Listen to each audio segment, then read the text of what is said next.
Welcome into Friendlyfire. I'm PrincessAR, and today I'm in the hot seat.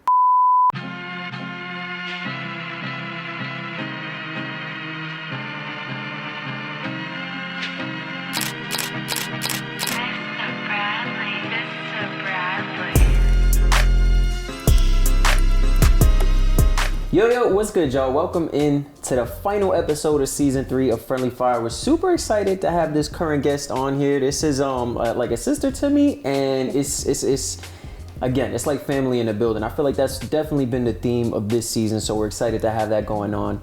But without further ado, welcome in to Ari, PrincessAR on Twitch. Welcome in. How are you? What's up? I'm doing good. What's up? You doing good? I'm doing good too. Y'all already know the rundown. We're gonna do a little bit of a mental wellness check-in with you just to see how you're feeling. You're doing plenty, which we'll get into. But what's up? How are you doing? Slightly overwhelmed. Okay. But in a good way because, like you said, there's a lot that's about to happen, about to take place. But other than that, I'm doing pretty good. Okay. I like to hear it. I feel very much the same way. I've recently taken a couple days off work for no other reason than I need it. You know what I'm saying? I need to kind of relax and recenter. I feel like I'm in a place where I'm really gearing my mind up for 2023. I'm not big into New Year's resolutions either, but more so like, you know, kind of planning and restructuring like my day to day. I feel like I'm a big procrastinator, which I know a lot of you out there gotta be too, because that's just, I don't know how it happens, but it's natural. But I'm trying to really get my myself regimented, you know what I mean, on a schedule. Sleep, personal, working out, content, editing, like all that stuff. It's too much to not have a schedule for, you feel me? Yeah. So yeah, if any of y'all are trying to do that, we on the same grind, we in the same struggle. But also, real quick, any of your socials, anything you want to promote, like channels, give a little bit of an introduction to yourself. We call it the elevator pitch. You got 30 seconds to a minute, so go ahead. Okay. You guys can follow me on Twitch at princess__AR. I don't remember the rest of my socials. You good. We're going to throw it down in the links below. Please. Definitely. Princess, that's 2 underscores, y'all. Don't look for 1 underscore, 2 underscores. Princess__AR. Correct. I feel like gaming is it was kind of a very boyish thing when I was growing up, right? And it was like you were either a nerd or a boy, or a nerdy boy if you were gaming, you know what I'm saying? If you wasn't outside like they say nowadays, you know? But I feel like I've noticed that recently there's a lot more female representation in that space, from both a Twitch user perspective, but also a Twitch streamer perspective, and content creators in general on other platforms. So like, how'd you get into it, and what do you feel like there's validity behind that stigma and women have just recently got into it, or do you feel like it's always been women have been in it, but we just kind of like, there was a false narrative around it? That's a really good question. I want to say I believe that women have always been in gaming. They just weren't very out with it, if that makes sense. So I can say that I started gaming around pre-teenage. Ooh, okay. So that's early. It was. It came from more so me being close to my dad. And on my dad's side of the family, I'm actually the first girl in the family. So I want to say there was maybe about 6 to 7 boys. All right. And then I came along. And then a couple of days after me, there was another boy. And then the next girl didn't come until 3 years afterwards, so I really grew up around boys. My dad, big tech head, always getting the latest games, the latest consoles.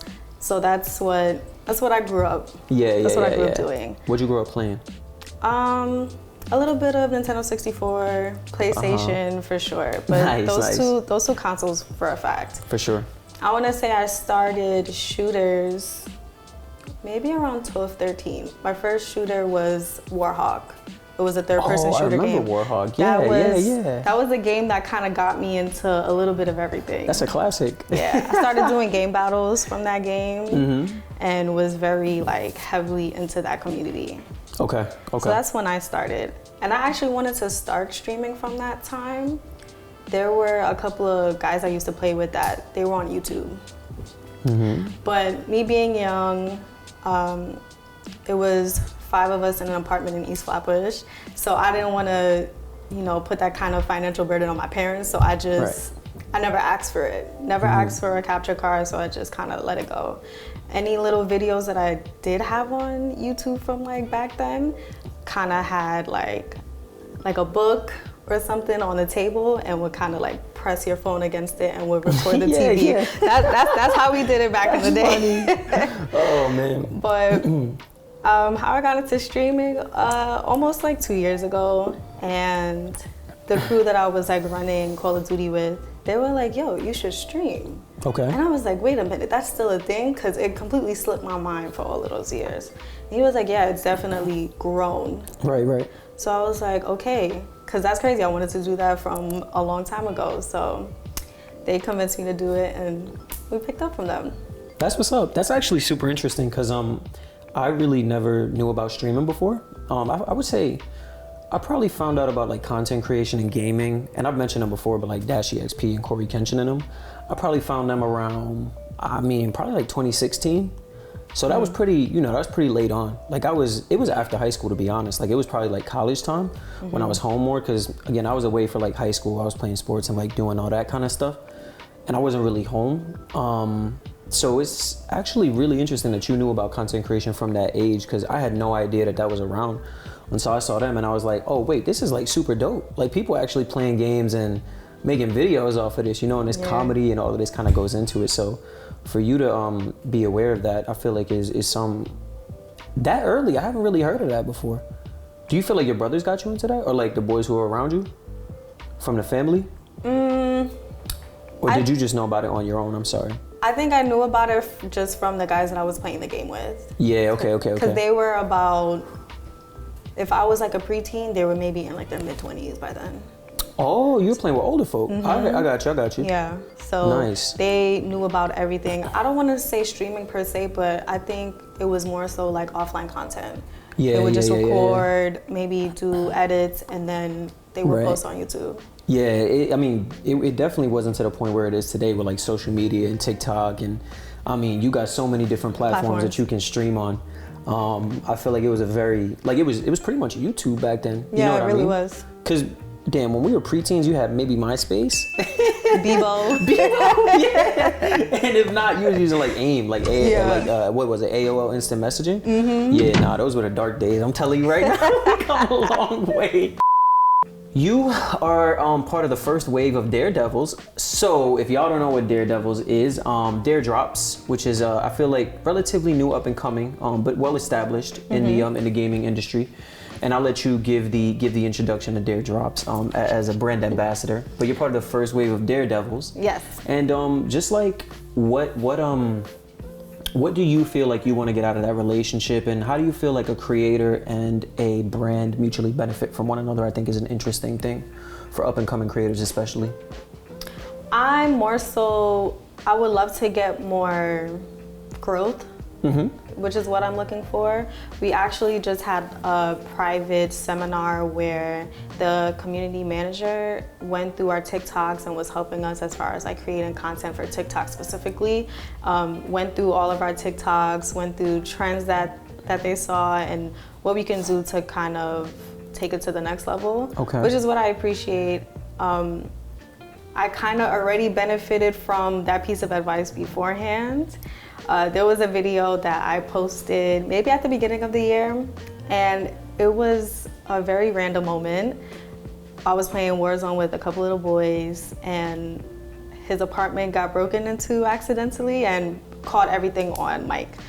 So I was like, you know what, as crazy as this is, I have to make a clip out of it. He approved it. It went on TikTok, and I was posting like a couple of clips before, but it didn't really do anything. So I said to myself, I'm just gonna post this and whatever happens, happens. I posted it and got like a couple 100,000.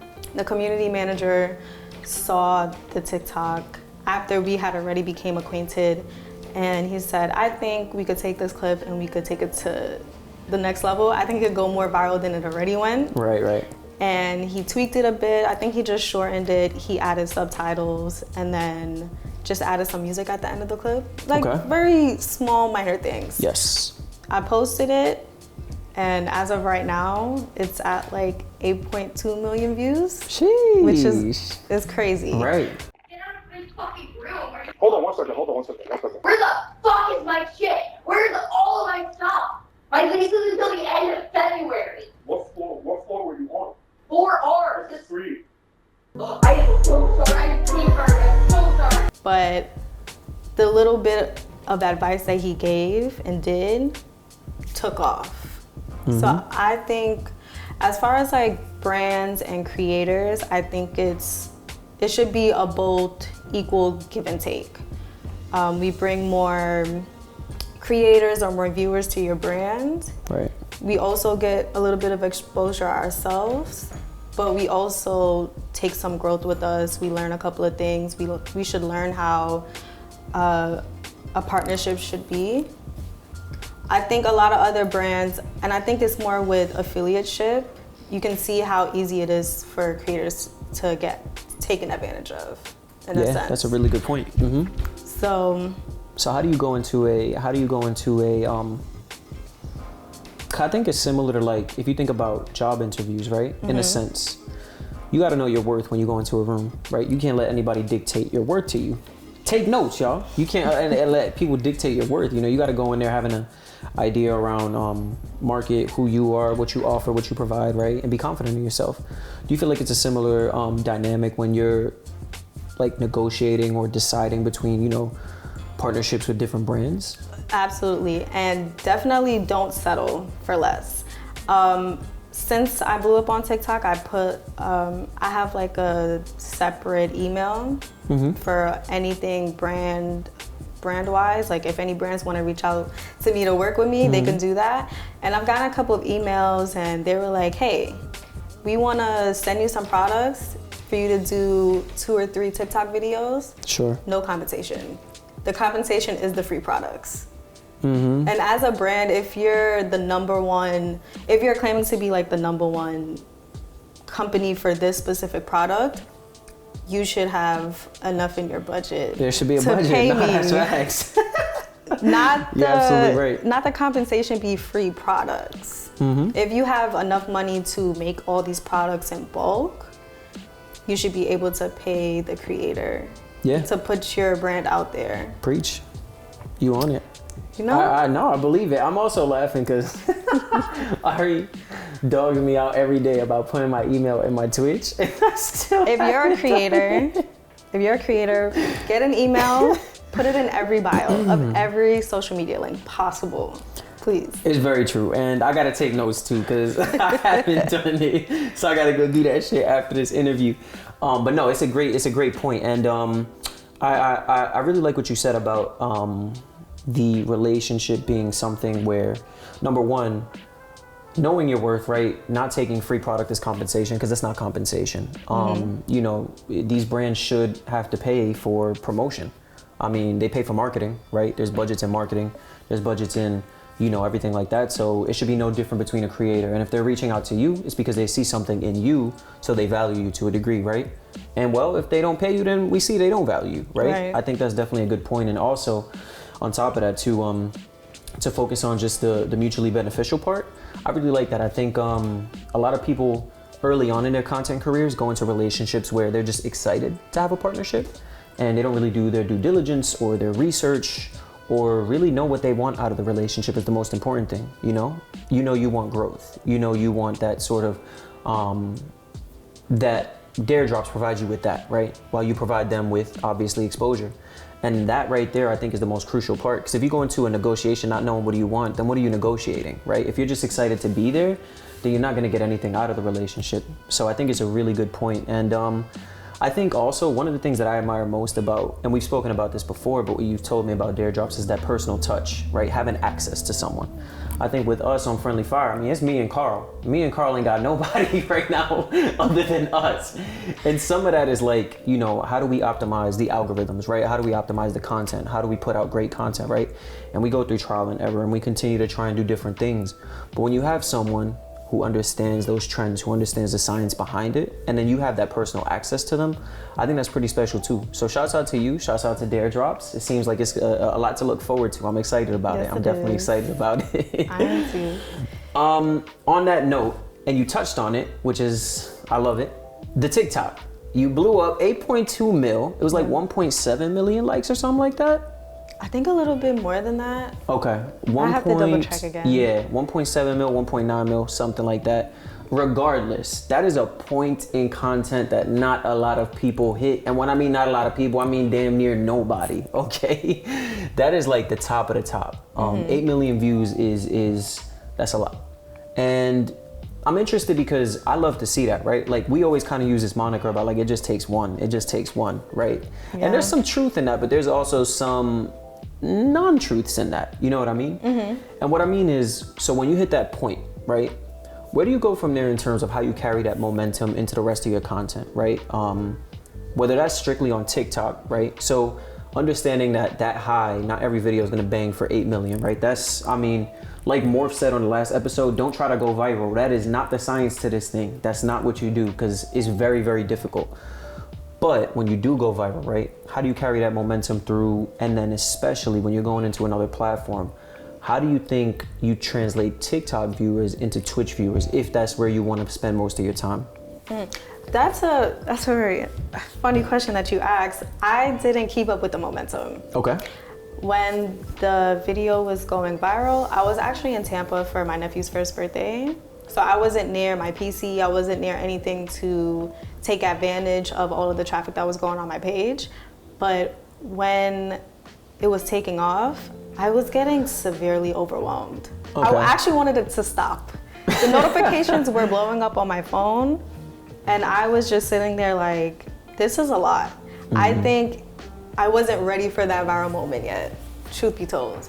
Right. I think I started to put like a lot of pressure on myself, especially with if I post more videos, how am I gonna know that it's gonna go that viral again? Am I gonna get another good video? Am I gonna get, a certain amount of views and likes again? Yeah. Is this gonna be my one and done?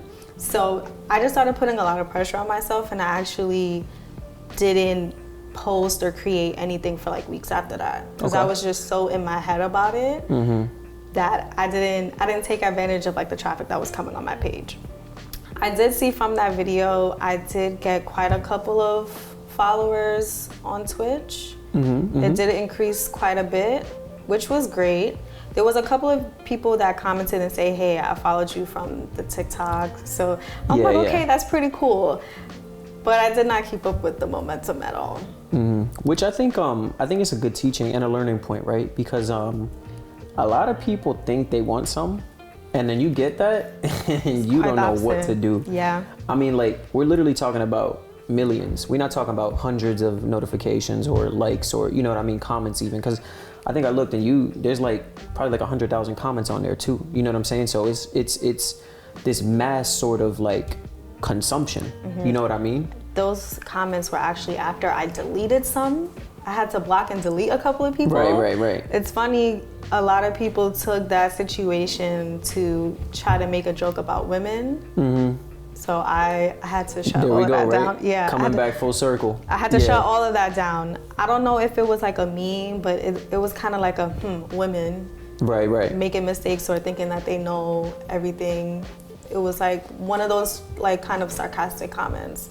I was like, yeah, I made a comment too. I was like, if y'all think y'all getting away with this women and the teacup comment, is getting shut down. It's clipped. It's clipped for everybody. I feel you. No, that's I respect it, and I think, there's definitely still opportunity, right? I think that's the cool thing is there's definitely opportunity for that momentum to continue to a degree, right? Like you've increased followers drastically on TikTok.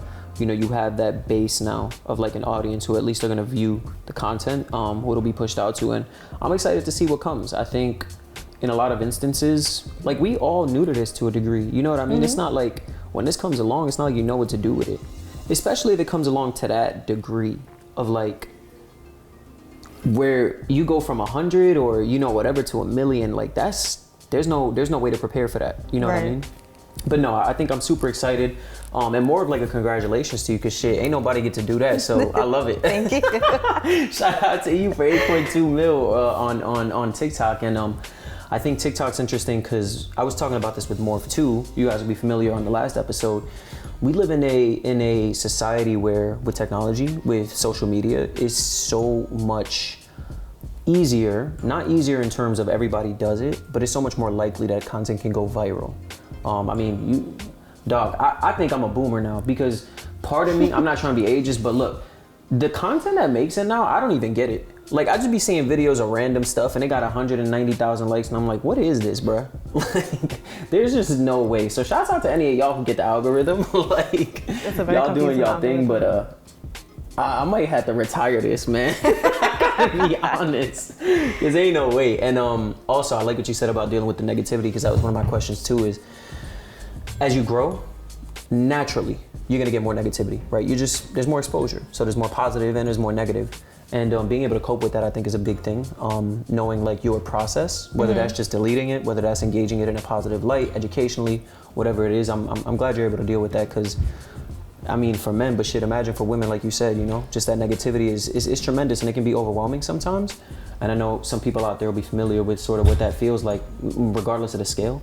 So I'm glad you touched on that too. I definitely appreciate it. Thank you. And so we got a last question for you, okay? And the question is, you're not only doing this content thing, but you are also doing school full time. You're working as well. So you're doing a lot. Like, your time is maximized. Like, you have full capacity. Yeah. And first off, I want to congratulate you for even going to get your master's degree. Like, that's freaking dope. Thank you. I mean, come on now. You know what I'm saying? That's what's up. And also at my sister's alma mater, we're not gonna dox, but shouts out to y'all alma mater, you feel me? I respect it and I love it. But how do you, number one, how do you deal with everything, right? Burnout especially, I think is something we've touched on before, but everybody deals with it differently, which is why I like to ask the question. And also, when you're done with that, what are your plans? Like, content-wise, but also like just personally, like whether you wanna take that master's degree anywhere or shit, even if you don't know, like that's good too, you know? You're like the parents that ask the kids, so what do you got plans for after you graduate college? I told you I'm a boomer now. I'm an uncle now. I still have some time to figure out what I want to do. I do have to do 2 semesters full of internships. So I'm waiting until like I decide what I want to do internship wise to see if maybe I want to do that after I graduate. Okay. But I'm still debating. Chill out. Nah, that's fine. And what about the burnout? The burnout, if I'm ever feeling extremely overwhelmed, I know everybody handles it different, but for me, I just like to stay in my room and just stay to myself. Maybe not do, you know, the work that I maybe have to for like the day or the week, but I just like to just sit to myself and just kind of like try to bring my energy levels back down and just relax. Would you say you're introverted? Very. Yeah? Super. Okay. I feel like I discovered that I'm an introverted extrovert. So is it ambivert? What happened? Is it called ambivert? I don't know. I think there's a term for it. Here's what I know though. I like being alone, right? I feel most at peace when I'm alone. Same. But when I go out, I'm outside. Like, I do not go back in. I'm like the last person at the function every time. And I'm like, dog, I went to a baby shower the other day. A Guyanese baby shower, granted, so everybody was blasted, but I was zooted. Like, I was gone. And that's just like me. Like, I don't like to go out. I don't like to do things, but if I'm out, then I enjoy myself. You know what I mean? But I think understanding that has helped me like kind of gauge how to like get what I need. You know what I mean? Like how to say, nah, I'm good, I don't want to go to that, versus like, okay, I'll go to that and just be prepared. We about to turn up, you know? I think I had to learn that last year. I think a lot of my likes and my interests and things that I want to do significantly changed. So I think I'm like even way more introverted than I am before. I think a lot of like old hobbies were more like going out to parties, going out to feds every weekend, and that's significantly changed. I no longer want to do that. If anything, I more want to do the chill things. Let's go out to eat, hit up a new spot, go to a different part of the town, see what's there. So I think that's what I'm into right now, just more calm things. I like that. That's very much my vibe. Like, I'm super calm, super chill. I like I don't think I've really ever been one for, even in college, like the club and all of that. That was never really my scene. I've always been, and like I got a crib now, right? Now I don't own, relax now. I rent though, right? But we got space. Like I'd much rather have people come over, we watch a game or something like that, play some games, or like you say, you go out to a little restaurant, you know, like we do a little date night every Friday and we like to like try out new spots, right? Like that's more my vibe. I feel like it takes too much energy, man. Y'all are wild out there. I don't know how y'all be outside at the rate y'all be outside though, cause I be tired being inside. So y'all are something else. All right, y'all already see it. This is a wrap for season 3. I'm so happy that you are the one that we ended it with, homie. Thank you for being here. And y'all know what's coming up next. It's the final challenge of the season. So we're gonna see how it goes. I think I might be like 4-3 or something like that. I don't know. Carlo definitely keep me honest though. But it's me versus Ari. We're gonna do something called the Halloween hustle, and we'll keep you posted. Peace out, y'all. Okay. All right, so we have a little bit of an obstacle course for you set up today, and this is called the Halloween hustle. So the way it's gonna work out, okay, is we're gonna race each other, but it's gonna be timed. All right, so it's gonna be a timed race. Ari, you can choose if you want me to go first or if you want to go first. You're going first. All right, I'll go first, and I'm gonna take you through what it is, okay? So you start out, it's 5 different stations, okay? Okay. You start out here, and you're gonna do, you ever seen the spoon and the egg challenge? So we got the spoon and the eyeball challenge, and you gotta balance the eyeball in the spoon all the way here to where you play flip cup with the exquisitely done ghost cup, right? All right. Now once you get the flip cup done, you get a chance to shoot the eyeballs into the cup. All you gotta do is make 1 into 1 cup. Okay. All right, so we didn't want to do just 1 because we might have been here 30 minutes with just, you know, I don't know how you shoot, but that's what we got. Now you come over here, once you're done with that, you get to bowl, okay? And you gotta bowl and you gotta knock down all the mummies, okay? So you get the 2 balls. Okay. You knock down all the mummies. If you bowl twice and you don't knock them down, you gotta run, get it, and then come back and try to knock it down, okay? And then the last bit is you turn right around. And if you need any directions, you got arrows pointing everywhere, okay? Okay. You got your 3 hoops, and you get to shoot, and all you gotta do is make 1. Okay. All right? Okay. So this ain't like our typical 60-second challenge. It's more of like a time challenge between you and I. All right. Cause the way you was talking the other day was crazy, so I felt like I had to do something special for you. Okay. And so you want me to go first, yes? Yeah. All right, cool. So I'll be going first. Hopefully, audience, you guys understand exactly what I was talking about. 5 different stations, the Halloween hustle, as I mentioned. I'll be right back when I get started. 1, 2, 3, go.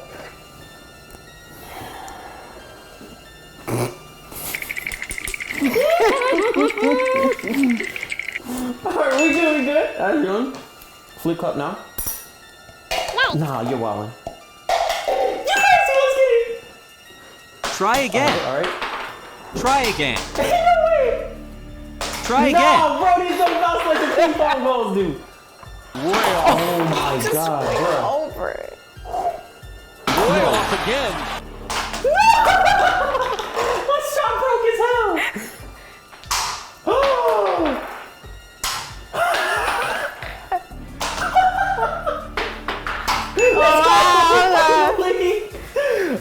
Let's get it. Oh, Nice throw. Curve so much.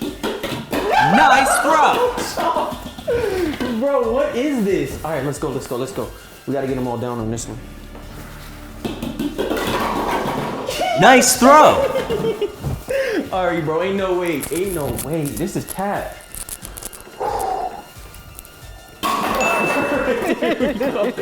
All right, I'm in the box now. All right, this is crazy. Nah, this is crazy, bro. Oh my god, I almost busted my ass. All right, here we go. No way. That's the top. What did I come in at? 132.44. 132.44. That's competitive. 132.44 is the time to beat, and I'm pretty sure this is I just set the record for this course. We're going in 3, 2, 1, go.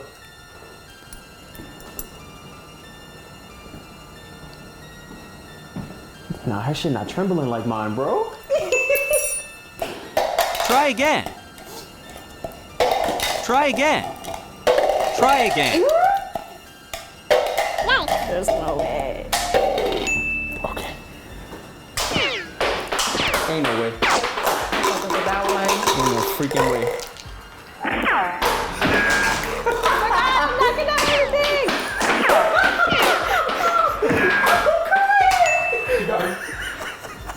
She did better than me. 1, 2. Oh no! You have 50 seconds, Ari. There's no way I'm at 50 seconds. Nice throw. Holy smokes! She's drunk. She's still in the content. 30 seconds left. Okay. Oh my god. Oh my god. 112, in the way. 113. Fuck. All right. Try again. 117. You got 15 seconds left. Ain't no way.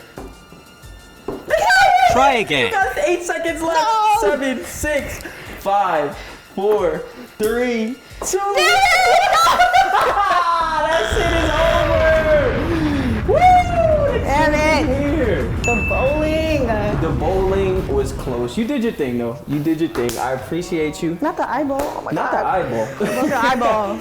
Ari, thank you so much for being the last episode of season 3, finishing it off and giving me a dub. You went easy on me. I know you went easy. We should have went boxing.